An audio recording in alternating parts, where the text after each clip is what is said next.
يا أيها الذين آمنوا كتب عليكم الصيام كما كتب على الذين من قبلكم لعلكم تتقون.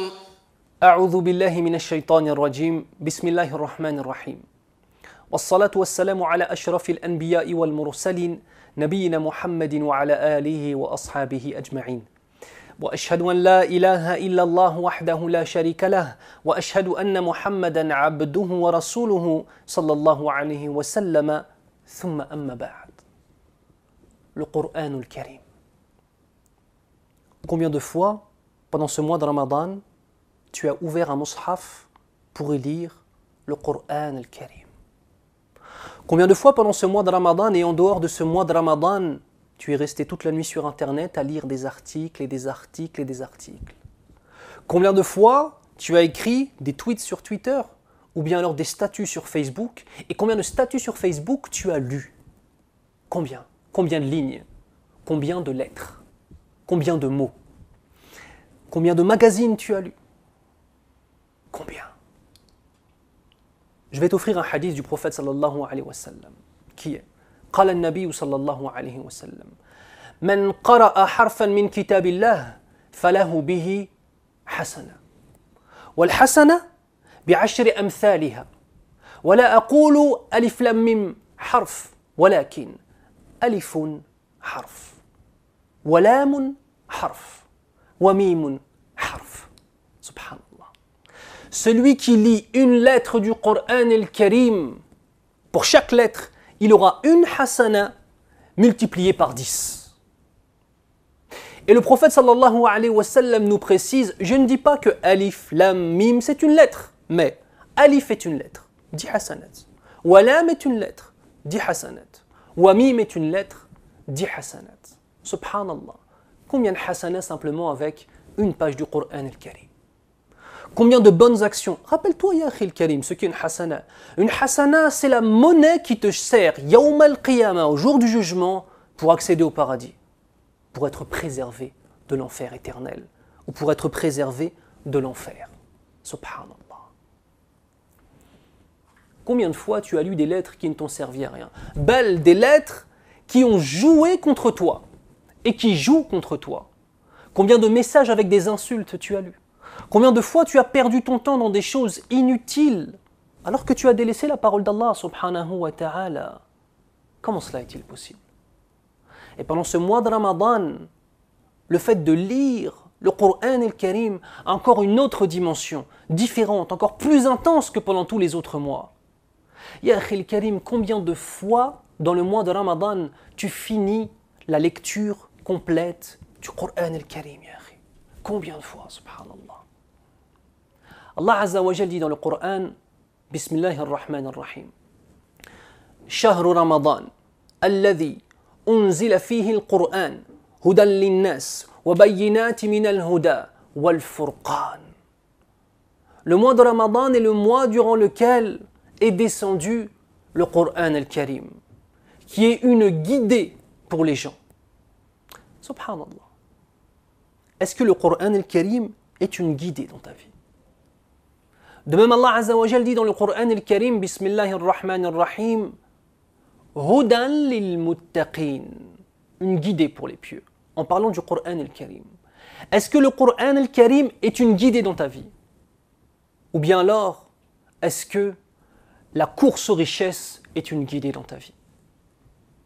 Est-ce que le foot est plus important pour toi que le fait d'ouvrir le mushaf et de lire le Coran al-Karim?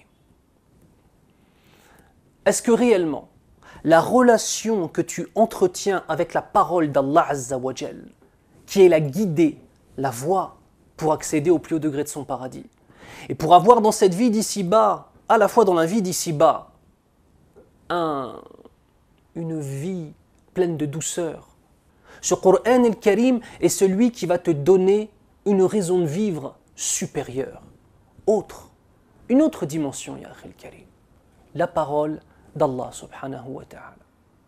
Il est important de savoir, premièrement, une différence entre ce que l'on appelle le Coran et d'autre part ce que l'on appelle un mushaf. Car la plupart des gens, subhanallah, ne font pas la différence entre ces deux éléments.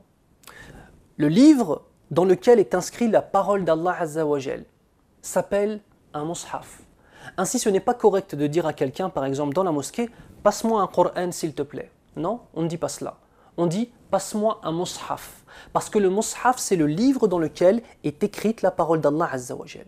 Quant au Coran al-Karim, c'est la parole d'Allah Azza wa Jal. C'est le message d'Allah Azza wa Jal. Les lectures du Coran diffèrent entre elles, subhanallah. Une personne peut lire le Coran et le finir une fois, deux fois, trois fois, sans que pour autant cela ne rentre dans son cœur et le change, et l'améliore, et fasse de lui un homme ou une femme bon, une femme bonne, vis-à-vis de son Seigneur, puis par rapport à cela, vis-à-vis des autres créatures qui l'entourent. La lecture du Coran al-Karim doit être une lecture qui change nos vies. Les versets du Coran al-Karim doivent être des versets qui, lorsque tu les lis, changent ton existence.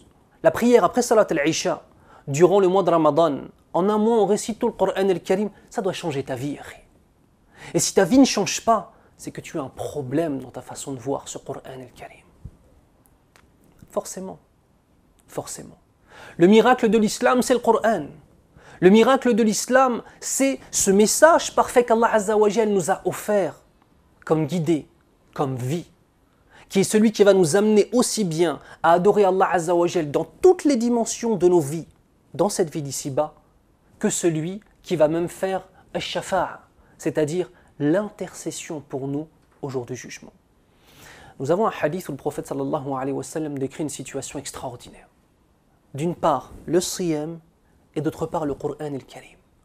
Eux deux intercèdent et demandent à Allah Azza wa Jal, « Ya Allah, laisse-nous intercéder pour cet adorateur-là. » Le saum disant, il a laissé toute boisson et toute nourriture et ses passions pour moi. « Ya Allah, laisse-moi pouvoir intercéder. » Intercéder, ça veut dire dire à Allah Azza wa Jal, « Ya Allah, fais-le entrer au paradis. » Subhanallah. Et le Coran al-Karim de s'adresser à Allah Azza wa Jal et de dire, « Ya Rabbal Alamin, Ya Rabbal Alamin, il m'a lu. Et il a fait de moi une guidée. » C'est ça ici, lire le Coran al-Karim. Il a laissé le sommeil pendant que les autres dormaient pour se lever et pour me réciter pendant la nuit. « Ya Allah, laisse-moi intercéder pour lui. » Et Allah Azza wa Jal de donner son autorisation à la fois au siyam et à la fois au Coran al-Karim d'intercéder pour lui. Subhanallah. Il y a un hadith extraordinaire. Extraordinaire. Je n'ai jamais lu dans ma vie un hadith qui m'a autant motivé à mémoriser le Coran que celui-là. Et on demande à Allah Azza wa Jal de faire de nous des gens qui mémorisent le Coran al-Karim en entier et qui font en sorte que tous les sens soient dans leur poitrine et dans leurs actes. Ya Rabbal Alamin. Il est dit à l'adorateur, Iqra, wartaq, rattil kama kunta turattilu fi dunya, fa inna manzilataka inda akhiri ayatin qara'at. Il sera dit à l'adorateur, lis et récite le Coran, tout comme tu étais habitué à le réciter dans cette vie d'ici-bas. Car certes, écoutez bien, manzilataka, le degré du paradis auquel tu vas rester pour l'éternité sera le degré au niveau duquel tu arrêteras de lire le Coran. C'est-à-dire, tant que tu récites le Coran, tu montes dans les degrés du paradis par rapport à ce que tu as mémorisé. Ya Allah, on demande à Allah Azza wa Jal de faire de nous des hommes et des femmes qui mémorisent sa parole. Ya Rabbal Alamin. Une autre chose importante, c'est le comportement à avoir avec le Coran al-Karim durant la lecture. Première des choses, ikhlasun niyya, c'est-à-dire le fait de bien se rappeler que ce que l'on lit, c'est la parole d'Allah Azza wa Jal, et que c'est une adoration pour Allah subhanahu wa ta'ala que nous sommes en train de faire. Première des choses, al-ikhlasu lillah, se rappeler qu'Allah Azza wa Jal est celui qui est parfait et qui nous offre sa parole comme étant une guidée.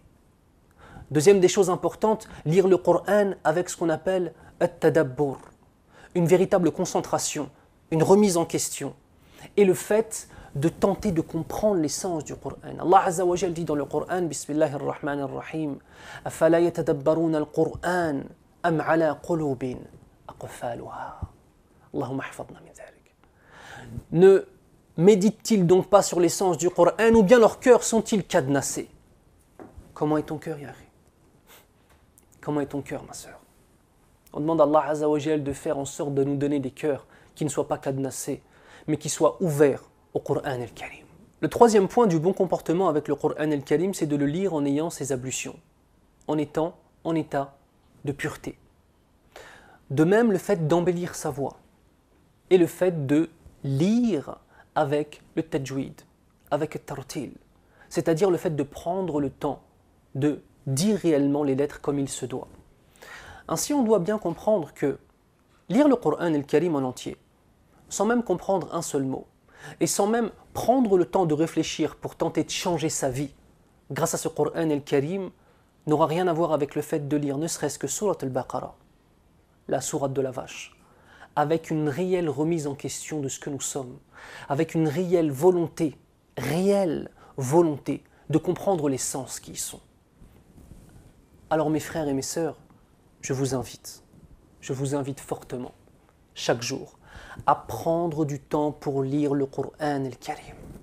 Chaque jour. Ne délaisse jamais cela. Pendant Ramadan et en dehors de Ramadan.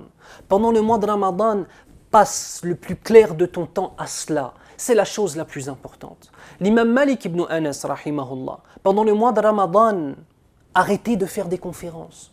Fermez son bureau.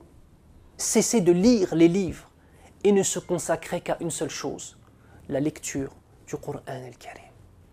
Tu te dois, mon frère, de lire ce livre, qui est la parole d'Allah Azza wa Jal, chaque jour, chaque moment que tu as.